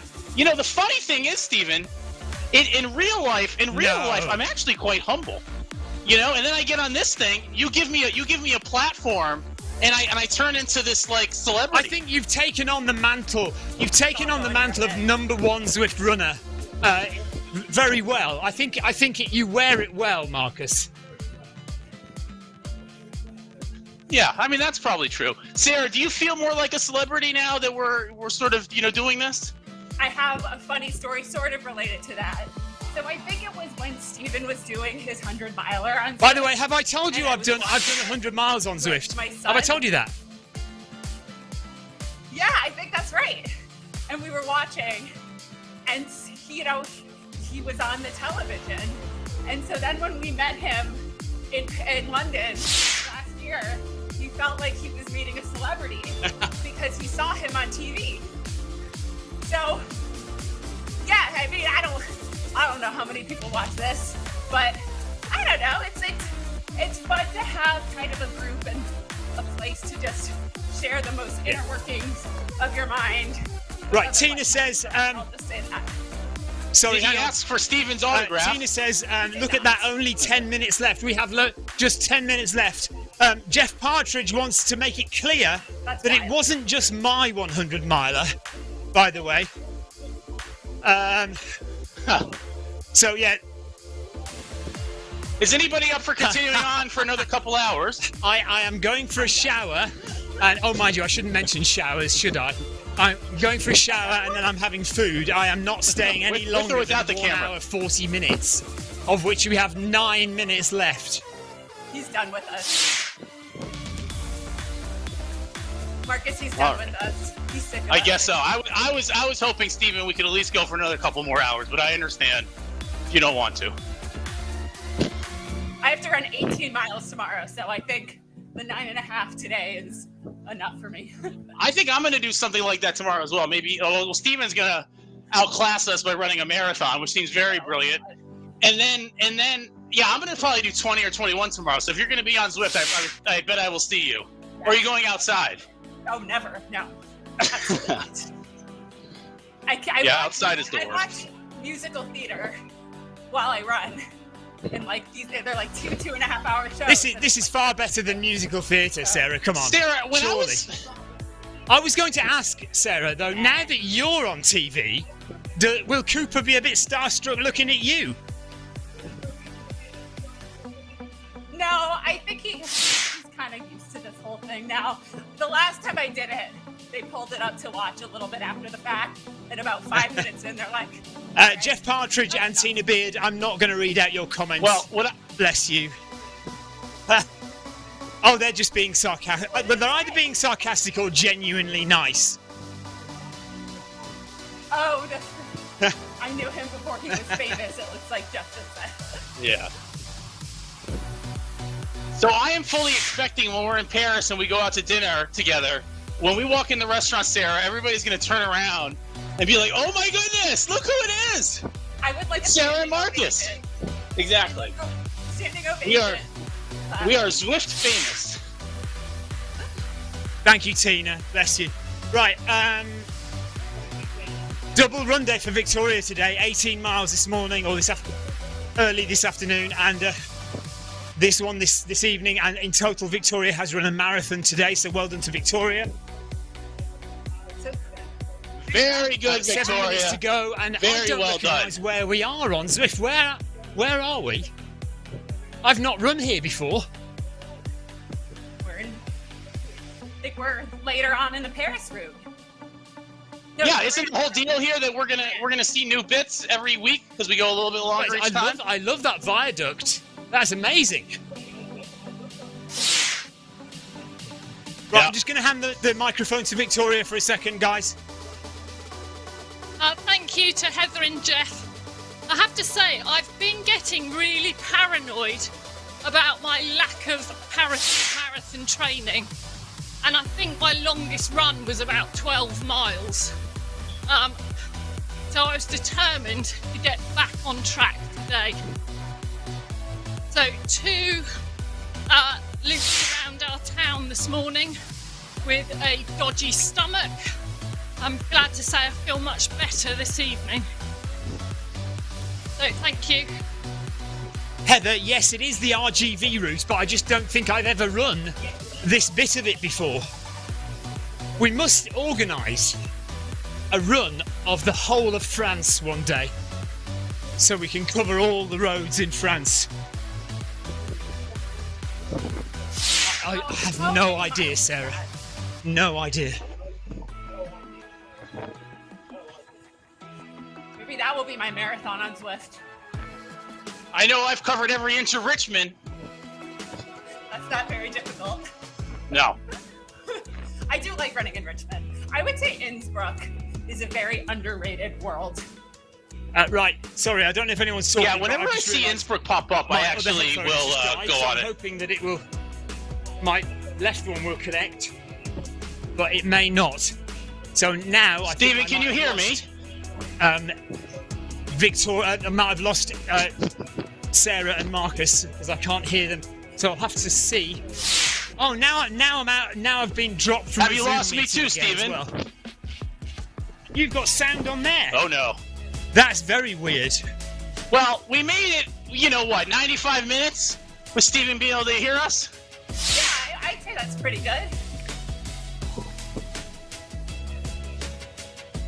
Anyway, what I would say, I think that I always really enjoy running in Innsbruck. So I usually, if it's a rare occurrence when it's there, I usually try to run it. And I do like running Richmond too. Yeah, no, I agree with Innsbruck. It's like the scenery is just different than the other worlds, you know. So Stephen can't hear us. No. So are we taking over, or are we talking over each other? Well, what's a little unclear is to whether people can hear us now. I assume they can, but I guess we don't know. So maybe Stephen can give us a sign, give us a signal. Are we coming through loud and clear? Or at least coming through? Yes, you are. Yes, we can hear you perfectly well. So, oh, now he's saying no or yes. Oh, you can hear both of us? Phenomenal. So we have taken over officially. yeah. I just can't hear you guys on my headphones. We've got you coming through the loudspeaker on the TV. This is actually quite amusing. Because we're in control. He can't say anything. This is fantastic. This is like the situation we've always wanted to be in. It's true. I knew the U.S. would win out eventually. So, you know, the other thing, Sarah, I didn't mention was ChatGPT. I asked it, if I cut my hair, you know, will it improve my marathon time? And it said, yeah, probably like very little, but it will. And then I said, if I shave my beard or I shave that day, will it make my marathon time faster? And it said again, yeah, probably like a little bit. And so I kind of kept on going down like a rabbit hole with this thing. Well, if I shave my armpit hair, will that make me faster? And so every single time, it said yes. ChatGPT thinks that any hair you remove from your body makes you faster. That's why swimmers remove all their hair, right? Like, I mean, that's... Yeah, I'm not going to go... Yeah, I'm going to draw the line somewhere. I don't know exactly where, but, you know. I will show up in Paris with some hair on my body. Let's put it that way. I've just realised...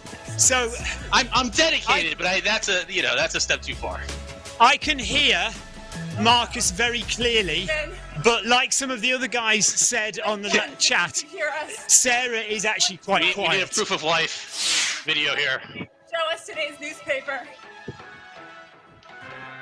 Well, I just want to take this opportunity to thank everybody for tuning in today. Jeff Partridge says marginal gains. Yeah, but you know, Jeff, at this point, I'm going to take every advantage I can get. You know, it's like, I don't know how you guys feel, but for me to like run a good marathon, it's such like a thin line, you know? It's like everything needs to kind of fall in place to do well. But I want to thank everybody. What does Stephen normally say? I want to thank everybody for the chat today. Like and subscribe. See you next time. We'll see you next time. I gotta pull up my companion app and see what I'm not doing tomorrow. Monday Run Club.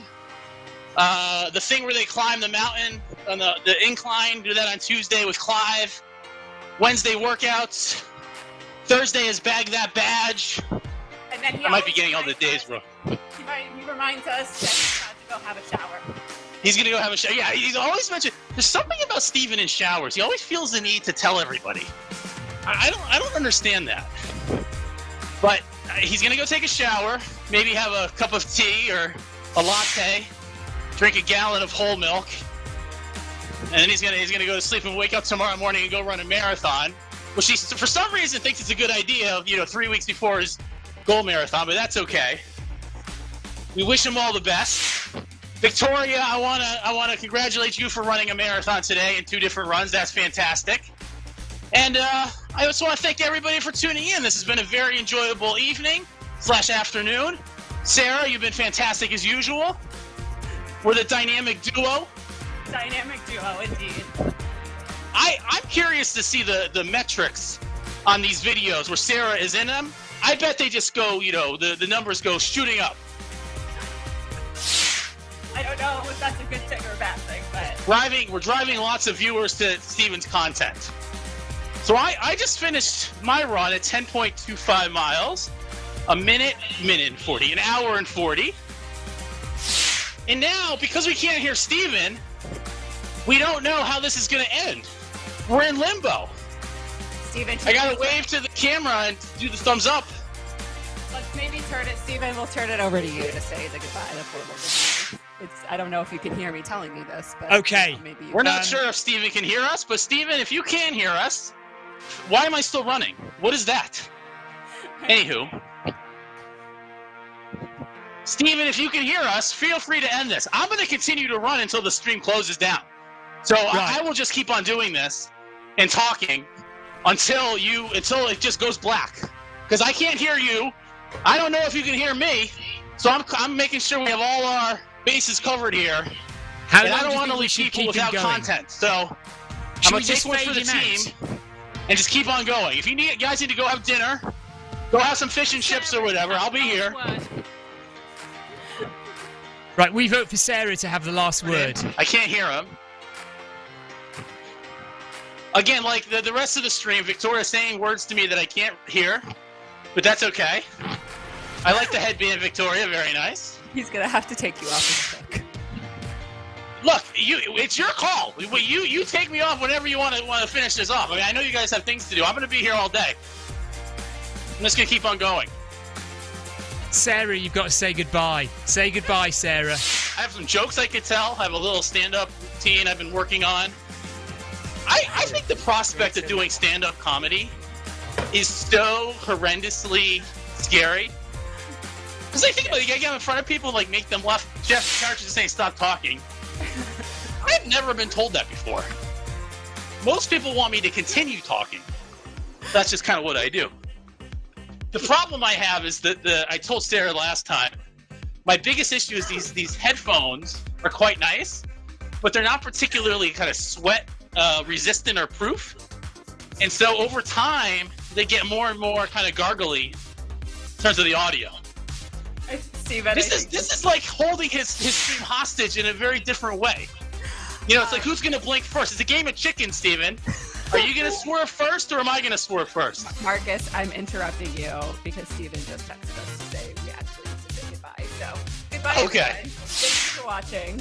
Bye, everybody. Thanks for watching. Give a like and a subscribe. Consider joining the channel, and we'll see you next time on Paris Marathon Training. Right. I'm still going to keep running, though. I'm not stopping. That is it. I was vaguely hoping Sarah. Bye, Victoria. Bye, guys. We are off. Thank you very much for watching. We will be back on Tuesday. I will be back on Tuesday. Clive Finney-Moore will be back on Monday with the MHG Run Club and then the Monday Community Run. So we'll have that for you on Monday. I don't know if... are we getting another stream tomorrow? Possibly. We'll see. I'm not sure if Chris is running tomorrow or whether he's already run this afternoon. But we'll have to see. Thank you so much to Marcus and to Sarah for their work today. We will definitely, obviously, we will have them back.